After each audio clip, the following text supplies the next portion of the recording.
Media पर ही बात की शुरुआत करूंगा। आपने देखा होगा, देखा है कि भारत के सारे मीडिया को, मीडिया घरानों को, या यूं कह सकते हैं सारे मीडिया को कुछ घरानों ने खरीद लिया है और कैप्चर कर लिया है। और दुर्भाग्य से देश पर उन्हीं घरानों की सत्ता है, यानी मीडिया गोदी मीडिया बन गई है। जिनकी सत्ता है उन्हीं की मीडिया है, और ये उन्हीं की मीडिया है जो कई 100 साल तक अंग्रेजों की दलाली करते रहे, अंग्रेजों की मुखबिरी करते रहे, अंग्रेजों की गुलामी करते रहे। और यहां तक कि जब अंग्रेज जाने लगे खुद से छोड़ करके, ऐसी परिस्थितियां बनी, तब ये उनका पैर पकड़कर लटक गए कि भाई आप मुझे छोड़कर मत जाओ। यहां तक कि कांग्रेस ने जब विरोध शुरू किया, जब आंदोलन शुरू किया, भारत छोड़ो आंदोलन शुरू किया, तो उसका भी समर्थन नहीं किया।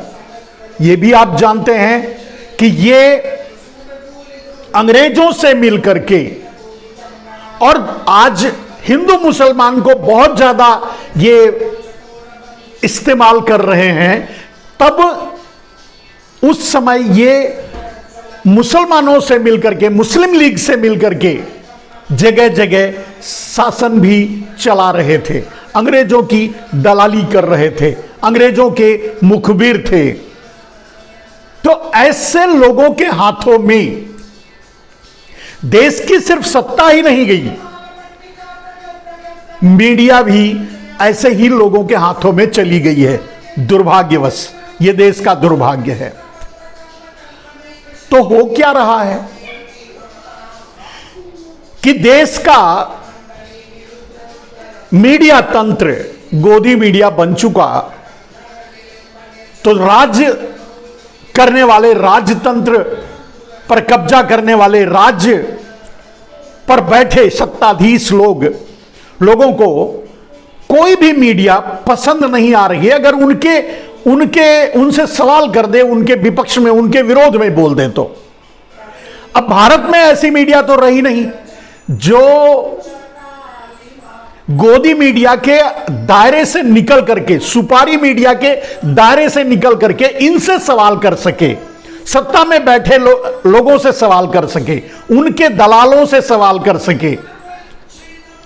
लेकिन अगर कहीं अंतरराष्ट्रीय मीडिया कुछ बोल बैठता है, वैसे भी वो, उससे क्या मतलब है, वो नहीं बोलता क्योंकि ये हमारा अंदरूनी मामला है। लेकिन कहीं कहीं जो अंतरराष्ट्रीय मसले होते हैं उन पर अगर अंतरराष्ट्रीय मीडिया सवाल उठा देता है, उस पर इन्हें बड़ी तिलमिलाहट होती है, बड़ी छटपटाहट हो जाती है, तुरंत एकदम से तड़पने लगते हैं, छटपटाने लगते हैं, क्योंकि इनको सवाल सुनने की आदत ही खत्म हो गई है।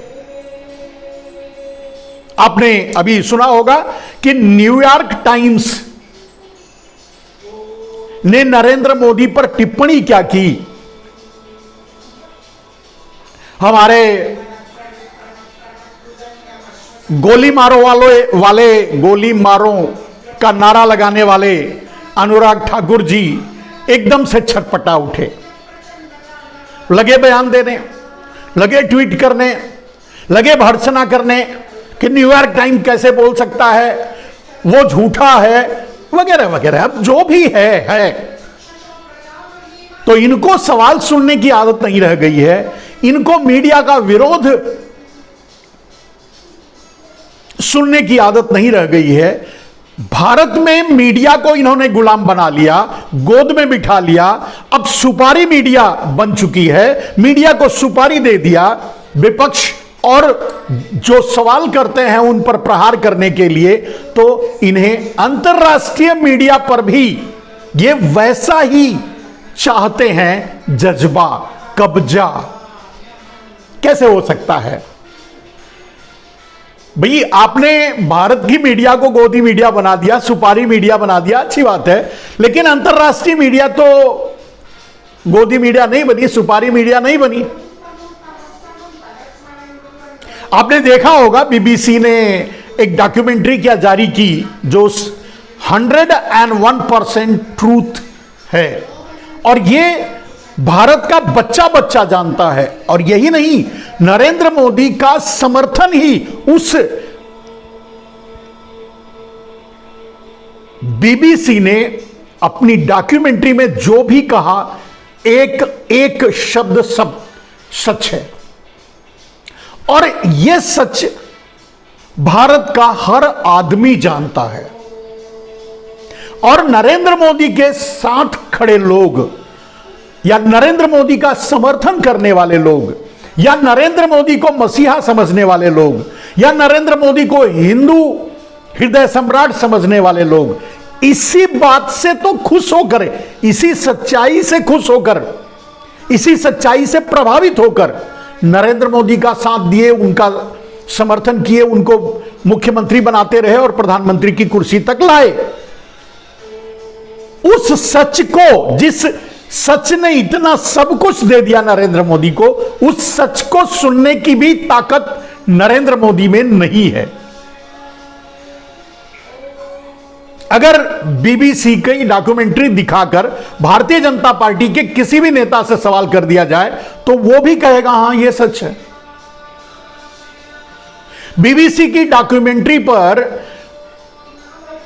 अगर आधिकारिक बयान अगर हमारे सरकार और सत्ता से कहा जाए तो सबसे पहले अटल बिहारी वाजपेयी ने ही इस पर बयान दिया, स्वीकार किया कि उन्होंने राजधर्म का पालन नहीं किया।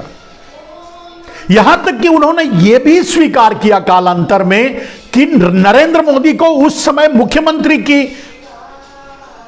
के पद से न हटा करके बहुत बड़ी भूल की, जिसकी कीमत उन्हें भी चुकानी पड़ी, आडवाणी को भी चुकानी पड़ी और अब देश को चुकानी पड़ रही है। यह बात अटल बिहारी वाजपेयी ने भी स्वीकार की। तो इतना बड़ा कटु सत्य, सत्य को भी देखने का साहस भारतीय जनता पार्टी में, अब भारतीय जनता पार्टी नहीं रहा, माफ कीजिएगा, मोदी जनता पार्टी में नहीं रहा है। तो जब सच देख नहीं पाते, सुन नहीं पाते, जिस सच की रोटी खा रहे हैं, जिस सच की कमाई खा रहे हैं, जिस सच के बहाने इस पूरे देश को लूट रहे हैं, उस सच को भी देखना, सुनना या उस पर बात करना नहीं चाहते, कहने का अर्थ क्या है कि अगर उन्होंने किसी की जान ले ली तो उस पर बात मत करो, उसके जान लेने से जो फायदा हुआ उस पर बात मत करो।